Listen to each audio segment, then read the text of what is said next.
เงินสิสำคัญตอนมันบ่มีเด้อเงินสิสำคัญตอนมันบ่มีตอนมันมีมันสิสุรุ่ยสุร่าย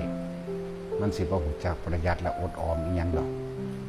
อยากกินหยังสำคัญบ่สำคัญก็ซื้อกินดะดาดไปแต่ว่าตอนที่มันบ่มีเนี่ยโอ้ยสำคัญขนาดเนาะนั่นแหละการใส่ย่างประมาทกับการใส่บ่รู้จักคำว่าอันใดควรอันใดบ่ควรซื้อของเล่น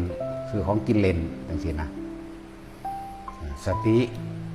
มันสิสำคัญตอนที่มันได้ทำผิดพลาดไปแล้ว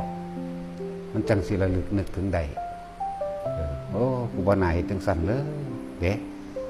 นั่นแหละมันสิไปมีตอนนั้นแหละคนเฮาจึงบอกว่าส่วนมากจะคิดได้เมื่อสายไปแล้วบ่มีโอกาสแก่ตัวแล้วพวกเฮานั่นยังมีโอกาสอยู่ว่าท่านผิดพลาดว่าท่านได้อีหยังก็แก่ตัวได้ คือแก้ไขตัวเองได้แก้ไขปรับปรุงเปลี่ยนแปลงตัวเอง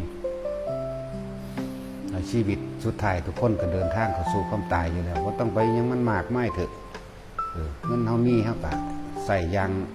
ให้มันได้คุณค่าได้คุ้มค่าส่วนมากคนเห็นของกินของอยู่เล่นๆจังสิ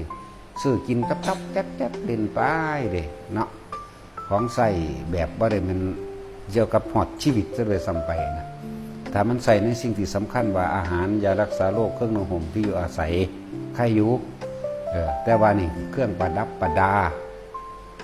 เสื้อผ้าประดับประดายังละที่เกี่ยวกับการประดับประดาหรือนำมาแต่งตัวของพวกนี้ของกินที่บ่แม่นแบบเป็น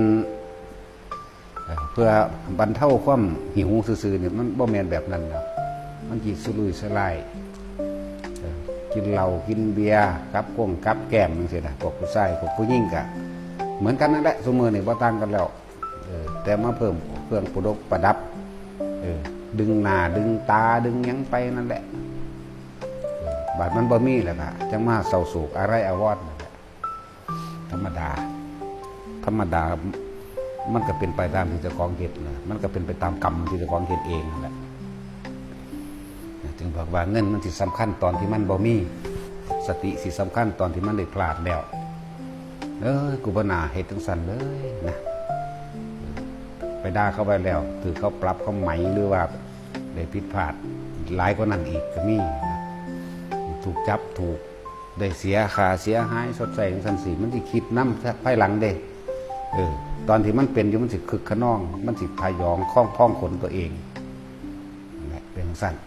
จึงบอกว่าสติเนี่ยมันสิมีตอนที่มันผิดพลาดแต่ก็ตัวเองเสียหายแต่ตัวเองชนะกะอย่างหนึ่งฉันว่าพวกเขาจะพากันประมาทในเรื่องการใส่เงินคือกันในเรื่องการพูดและการกระทำเหมือนกันระวังตัวเองดีกว่าเพราะทุกอย่างทำความชั่วใดๆก็ช่างล้วนแล้วแต่ตัวเองทำเองเมื่อถึงเวลาเนี่ยมันก็ย้อนขึ้นมาหาตัวเองดอก